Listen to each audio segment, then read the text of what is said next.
So what's going on, ladies and gentlemen? Today I'm pretty sure you know who's on the screen. Maybe some of you are new. This is Kellen. Kellen is our, I think resident everything that we need a person to take care of a lot of issues and problems, but also the good stuff as well that we have going on. Here and to his, next to him is his, great, lovely wife, Dr. Tina Coleman. They're here today to talk about a new children's book they just came out called London and Sydney Explore the World Cameroon Edition. So Kellen and Dr. Coleman, thank you for joining us on the show today. Thank you for having us. Thank you so much for having us, Phil. It's always a pleasure.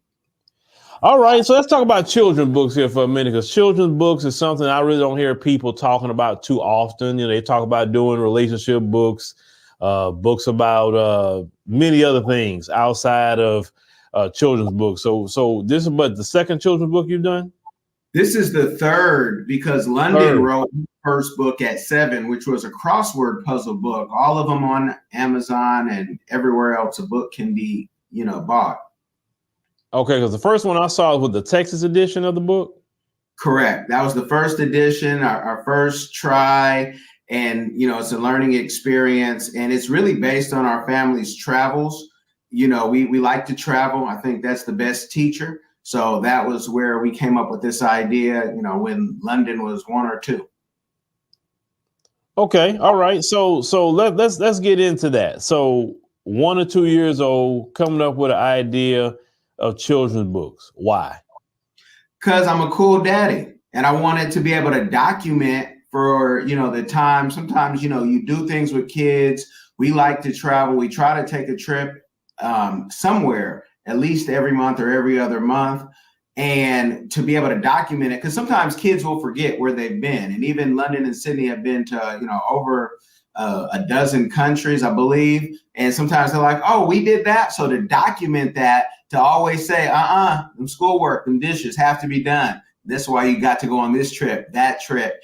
And you really travel is the best teacher, as you and I have spoke about, and you've said it publicly. Inside the school system, you can only learn so much. Your real education is when you step out the door, what you're reading and what you're exposed to.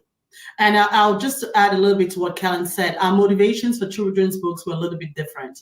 So for me, when London was very young, I wanted her to read about books about characters who looked like her, written by people who looked like her. And so I found myself ordering books for her, even at that very young age, from like Canada, trying to get books from Africa. I could just not find enough books here in the US with stories that resonated with me. So when I read children's books, and a lot of them were great, but a lot of it was centered around Blackness being explained. So my hair is cool too. Oh, my skin is beautiful too. Like, that's fine, but I don't have those conversations with my daughter, and I wanted her to have a story around books without it being like explaining Black trauma or the Black experience, like I would go see a book and Barbie has like 10 books about going to the beach. And I'm like, Black people go to the beach too. I want books like that about her, introducing her to things. And so when I started doing research about children's books, I found out that, first of all, at the time when I did the research, I think it's around 2015, less than 11% of all children's books were written about children of color, all children of color. We're talking about Black, Hispanic, Native American, Asian, everybody else. It was less than 11%. And out of that 11%, majority of the writers were white. And so that's why a lot of the stories did not resonate with us. And so being solution oriented, I made a decision to, instead of complaining about it, I could write my own books. And so children literacy, it's something that's very important to us. Travel is something that's very important to us. So we merged the two. And that was my motivation in joining the adventure as children's book authors. Yeah, you definitely brought up a good point about a lot of the books being centered on, I guess just bringing up our self-esteem, bringing up our self-esteem here in America, because, of course, we constantly attack. But, outside of that one aspect of what we deal with, you're right. We don't really see us enjoying life as we should, or even having our children travel or even documenting those things because, like my little girl, she's been to 3 countries so far. I didn't go to no countries at all until I became a grown man, and I seen just based on how she moves or how she thinks, it definitely it shapes their mind a lot different. So yeah. And trust me, I talk to my child about, when things come up about racism, sure, but that's not the bulk of our conversation. So yeah, I do get what you're saying. Exactly. Black trauma is well documented in this country, and Black excellence is well exalted. But there's a lot of everyday life that is just beautiful and not traumatic, that is just ignored. And so when you look at a lot of stories that move people, they're about ordinary people. I don't want my children growing up to feel like they have to be a superhero version of themselves to exist, right? And they don't have to be, there's just this joy in childhood, right? A lot of the books that you all read, like we all read as kids, was just about kids having regular adventures. And I think that's important to show other aspects of our humanity and not just have these two extremes of it's either all trauma or it's a 7-year-old that graduated from medical school, I became a doctor at 9. There's a lot of people that are lost in between those two. And I think that it's important for us to tell everyday stories about everyday heroes. And there are a few children books authors will do that. And so I think what you're doing is great, having us on this platform to talk about these experiences. And even your daughter going to 3 countries, I don't know how old she's, under 10 or maybe around that age. That's amazing. She's 9. She's 9. That's amazing. That's amazing. And those stories need to be told. It's possible because for a lot of people, it's just the fear of the unknown. And once we show that there's permission, there's space in that, there's security in doing so, then it opens up our world. Yeah, she still reminds me about, we was in Istanbul, Turkey, where, it had a big snowstorm show up. So, she decides to get snowballs and start, throwing all these snowballs at me. I said, yeah, she still talks about that. I hit you with the snowballs and all that. So, yeah, that's an experience, like I said, that I didn't get to have at at least she was 7 at the time.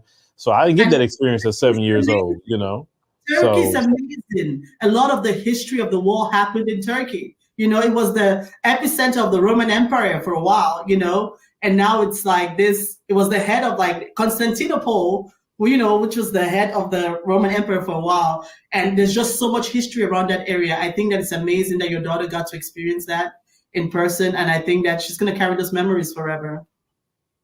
Oh yeah, most definitely. So the page count in the book, it says 144 pages. I'm like, well, that's kind of extensive a little bit for a children's book. What went into that? Well, so it's I guess calling it a children's book is really a misnomer. It's not really a children's book. It's a book about children will travel. So it's really a travel guide. So our first book we did was truly a children's book. Kellen spearheaded that project about in Texas, and it was geared for children, for early readers, for people that were interested. So what we wanted to do is invite the whole family on these adventures. So it's kind of like a guide. So most of the sites you see are real sites. They exist. When you go to Cameroon, you can visit them. We share a lot about the history of the country. We share a lot about the culture of the country. So the way that we designed it is really so people can enjoy it as a family. And Phil, it might be hard to see here, but like this is rafting, whitewater rafting. You can do it in Maine. You can also do it in Cameroon. That's right. And everywhere else. And so, even adults can buy this book and say, let's put this on the table at home. Everybody can go through it, learn. And then when you do say you want to go to Cameroon, because a lot of us, our history comes, our DNA, when we go to African ancestry or, whichever other platform, I'm going to promote the black one, Miss Gina Page, on this program. But when they get Cameroon, now they can see a guide and kind of humanitize thing. Because, when we take people to Africa, animals have been sold to us. Corruption and everything negative, but Africa is so much bigger than animals. And, I don't want to see another safari anytime soon. Yeah. I get what you're saying about the safari. Cause I'm like, once you really see, like I said, the one I enjoyed the most was the Lion Park out there in South Africa. But outside the Lion Park, yeah, I'm like you. I'm good on safaris. You know. Yeah, I'm so yeah. good. It makes Africa very one-dimensional too. You know what I mean? Yeah, it's so much more out there than animals. Like I said, to me, I enjoy the culture and the food more than anything. Yeah, Exactly. and this is a statue right here that when you go to Yaoundé, people, you'll see this statue. And so again, we're just documenting history, and it's just, you know, one step to getting us all closer to where we were before slavery and all, you know, the stuff that you report on daily. And I wanted it to be like art, right? So we didn't want a book that was half the size, super compressed. You couldn't really see the picture. So we did it really coffee table style. Like, I don't know if you guys, my parents were journalists, but you remember those big pictures you used to have with like photographs from all around the wall that you used and put in your coffee table. So we wanted to create something that would last, stand the test of time, and be able to be used as a conversation piece to encourage other people to travel as well. Yeah, now I'm asking a question. Is Paul Biya in the book? Well, yes, believe it or not, Paul Biya is the oldest, still living head of state in the world after the Queen died. He is in the book. He's 92 years old, and he has been president since before I was born. Lord and Jesus, Paul Biya. He's planning to run again. So this is definitely not like a redacted history. We documented what the actual, you know, truth is. From the name of Cameroon, you know, Cameroon is really named after shrimp in Portuguese, because Portuguese came and they saw this river just full of shrimp, you know, in the River Uri, and then they just called it Rio dos Cameras, and then that name became Cameroon later on. So I'm glad you brought that up. Like just on a side note, why haven't the name been changed then? That's a good question for our leaders. You know, that's a really, really good question. I think that just the historical in keeping people have just kept with that. It seems odd that your naming of your country would be from another group of people that have nothing to do with the country. But that's colonialism for you, and that's the reality of Africa. And so we need to make that clear. That's a great question. Why is it named? Why would you have a country named after shrimp that has nothing to do with anything about the culture? You know, named it after lions. That's what Cameroon is known for, indomitable lions. But that's a good point. Yeah, because just like when Julius Malema said that if he ever became president, he'd change the name from South Africa to Azania. I was like, oh yeah, I'm with that. You know, because that's really the name of that land. You know, so. Yeah, I think that's a revolutionary thing in itself. But you know, when the girls themselves, when they went to Cameroon, or did they get more acclimated to the culture, or they just kind of like, yeah, you know, I mean, do they like Cameroon a lot like that? I mean, what's their position on it? You know how kids are. It depends on what day and what time you ask them. But I was there for a month. I went for a rotation. So I was working actually the whole time I was in Cameroon. But I think the love pieces of Cameroon, they got to hang out more with their grandparents. They got to hang out a little bit more with family members. Life is a little bit slower. They have more freedom. There's not a lot of fear. They can play more easily, and everything is just cheaper and everything's more accessible. It's just more relaxed. They enjoyed it because grandpa and grandma took them to go have ice cream and different things. But the older they get, the more they get to kind of pick and choose. Now, we have it documented that when we were in Sierra Leone getting our citizenship, the journalist asked them, did they like which one? And they preferred Sierra Leone. But again, being older, and then it was a different type of trip. So, you know, every country has its cons and its pros, but they enjoy the travel part and just kind of, you know, exploring. Okay, yeah, because so okay, so they're dual citizens right now, correct? Yeah, yes, sir. Almost triple. Yeah, and don't look. You look at that Mexico. Mexico is next, you know, because Viva la Mexico. But now, so could they get Cameroonian citizenship or no? Yes, they can, because I'm born of Cameroon origin. Oh, okay. But I thought they don't allow dual citizenship. For depending on your position in the country. Okay, gotcha. Nepotism. Some are more equal than others. Yeah, nepotism and who you know. Yeah, and also it depends. Like for a lot of athletes, historically, that rule has been waived, right? If Cameroon doesn't allow dual citizenship, why was Joel Embiid just a few weeks ago asking about, what country will I play for? So it just kind of it depends on each individual situation. But as a general rule, they don't encourage it. But you get to choose at 18 as the current rule, and staying legal and staying fair. You can choose at 18 which one you want, and that rule could change by the time they're 18. And again, what she just mentioned, we don't want to spoil anybody's status. Right. Well, maybe when Paul Biya go see the law, and maybe somebody new will come in and change that. Possibly. Yes, I think that more African countries are really appreciating the importance of the diaspora. So I think that for a huge part, Cameroon has kind of ignored its diaspora, but its diaspora plays a very important role in what direction things take and how people are motivated. Because again, their impetus at this level is when you're investing back home. We've noticed that countries that allow dual citizenship get more money invested back from people that are outside, because then their investments are secure. So it's really in the interest, and African Americans that are born that have the DNA, from that part of the world also should have a path to citizenship. Is the argument that a lot of Africans and people in the diaspora are actually making. Yeah, you talk about citizenship. We've had these conversations, and when they tell you, "Oh, come back home," well, it's kind of like you're telling your child. If you tell your child to come back home, but you never give them a key, they're visiting. They're not back home. And some people have made this argument. I actually kind of agree with the argument and say, well, how can we come back home, but you won't even give us a citizenship to come back? At least we don't have to be going through visas and all this other crap, and we got to go through the same process that even the folks got to go through to get a citizenship. That's why I think whoever changes that in itself, that's going to change everything. Absolutely. I agree with you. And I think that if you spoke to more people our age, most of them will share that sentiment, because it's Africa as a form of heritage is not so focused on, where you were born. It's really about your bloodline. And and if your bloodline is from the country, you should have a path to citizenship. I think a lot of young people share that sentiment, and that's something that should be looked at. And we know that countries will offer a path to citizenship for people in the diaspora that don't force you to choose.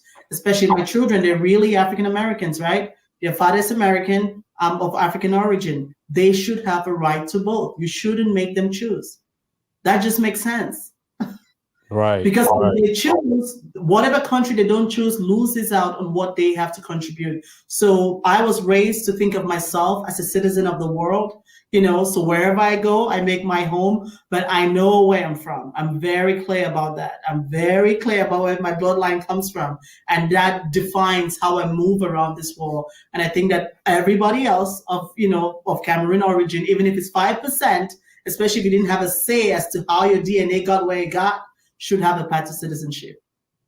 But since you're mentioning all that, and you're also talking about the book and all that, so when you're blending what we would call like intercultural marriages, right? Because Kellen, he's Black American, or some of y'all say FBA, right?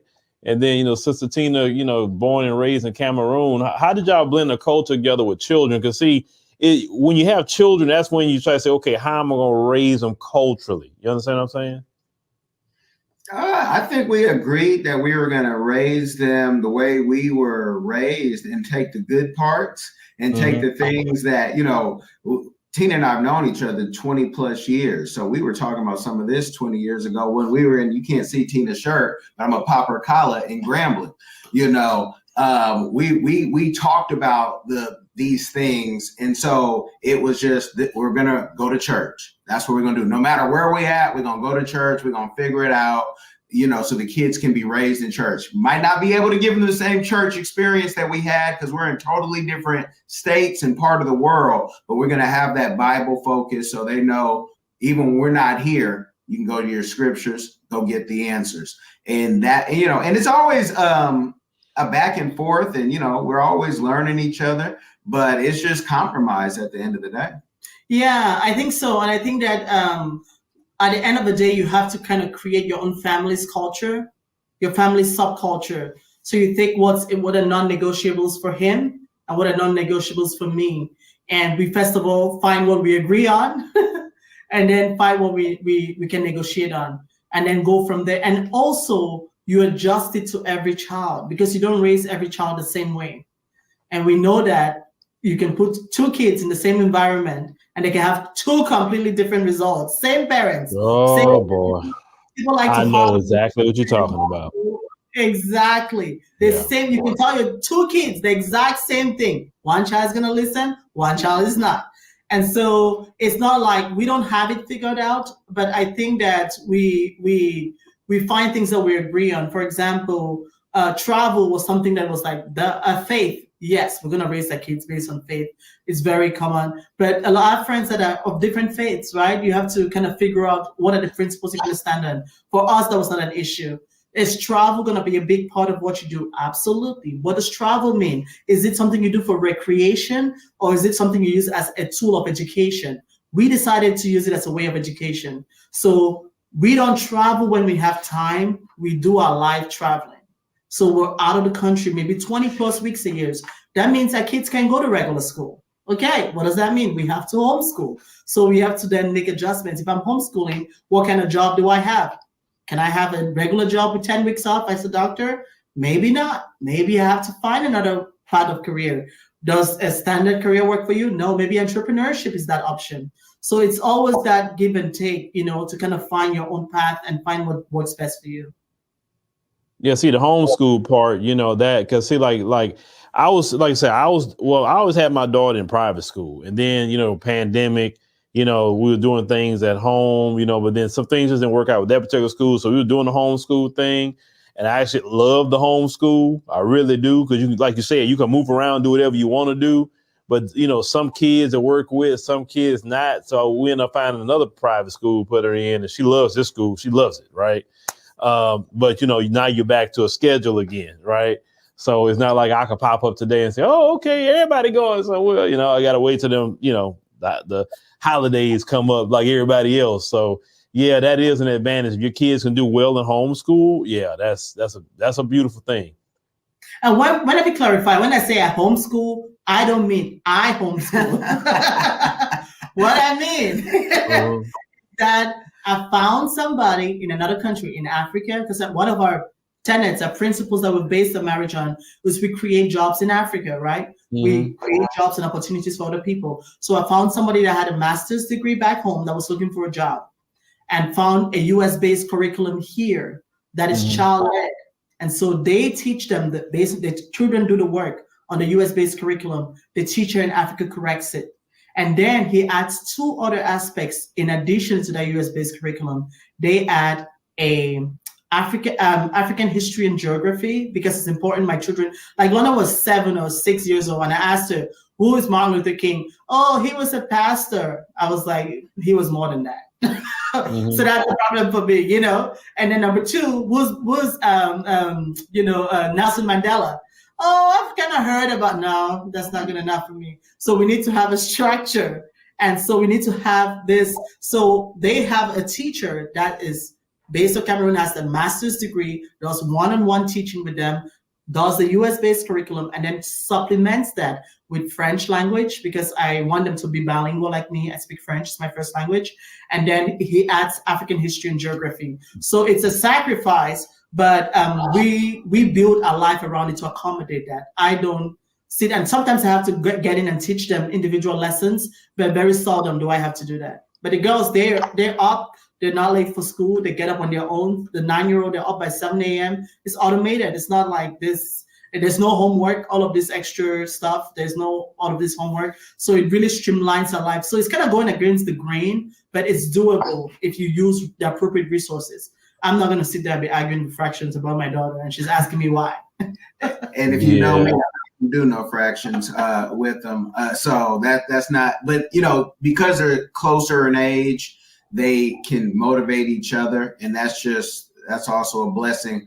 Versus, your child all her siblings are older, so they're all done with school, and it's just easier for that. But it also teaches them you are in control of your life. Like, we can tell you, like Joe Jackson or, you know, Mr. Knowles, hey, we're gonna push you, but now you got to push yourself at some point. And we do that from the education to the jiu-jitsu to the swimming to the Peloton. Like, I'm not gonna tell you every day what you have to be doing. You should know it at certain times, and we're gonna stop talking, you know, and you try to put that into them over and over and over again. Yeah, but you know, well, tell people, you know, like to wrap up, tell people exactly how to get the book. I know there's a Kindle version out right now, and then you got a hardback coming out in what, December, correct? Hardback is coming out. We have the paperback coming out too. You know, so whichever one, because the hardback is really art, and you know, we know it's expensive, but because of inflation and everything is rising, the price is the price, so we don't, you know, get charged back and lose money. But Amazon, Barnes and Nobles, your local library, if you do not even have the $9.99 for the Kindle version, and we love reviews, if you go to your local librarian and say, request this book, it is available. They won't buy it from Amazon, but they know where they'll buy it, from either Ingram or Baker and Taylor. It's registered to be bought. Holler at me if you need any more information on that, if they're giving you any wahala, any issue, because, you know, for free 99, you can get this book. Even the ebook is available at your librarian's the next purchase she makes. He or she makes a purchase every quarter, and we want to be in the number, because still Black books are not over 12% yet from our latest, you know, little Google search, Chat GDP and all that. So we need to keep rising those books, but we need the audience to be requesting them from the library, buying them, and also making a review so they know these books sell. You guys remember when they said Black movies don't sell overseas? We've proven that's a lie. We need to do the same thing with children's books and so many other of our products. That's true. And go ahead, Spiel, sorry. No, I no, you gonna say something? Because I was gonna just add something. Oh, I was just going to say that I think what Kellen said, just piggyback on what he said, I think that it's important that when we see stories, not just that book, like, okay, forget that book, this is very self-serving, but if you see people of color or people from that group, right, whatever group it is, it's better to get the stories from the people that are part of the organization. So when you look at Black books by Black authors, those stories, in my opinion, tend to be more authentic. So instead of just talking, because a lot of us talk the talk, oh, I wish we had more Black books. Well, we have them, but nobody buys them. So I encourage you, if you don't buy a book, buy somebody else's book. It's important that this number is a push, because that will determine the books that the library buys next year, the year after, the year after, the year after, the year after. If you can't afford it, call your local librarian and ask them, you're right. Call your local librarian and ask them to purchase the book for you. All right. And so, ladies and gentlemen, right now you can go and get the book, like I said, London and Sydney, Explore the World, Cameroon, on Amazon. We'll put a link to that. You can get the Kindle. When the paperback coming out? The 11th and the 15th, both those days. And, you know, yeah, that's the play. December. Okay, so December 11 and December 15. I already put in an order for a hard back, because I just like something, you know, I like something a little more sturdier than a paperback, you know, just to have and to keep, you know, for kids and things like that. So you know, make sure that if you want to get it now on Kindle, you can, or you want to wait, but you know, just make sure you support time that we all are putting out books or anything, you know, in the community, whether it's me or whoever else, Sister Demetria, anybody that's putting out books, you know, or different products, because you know, it means a lot when the community support. So, you know, I want to thank y'all for coming, you know, taking time talking with me today about this wonderful new project of education. Y'all stay blessed. Thank you. Thank you, Phil. Be blessed.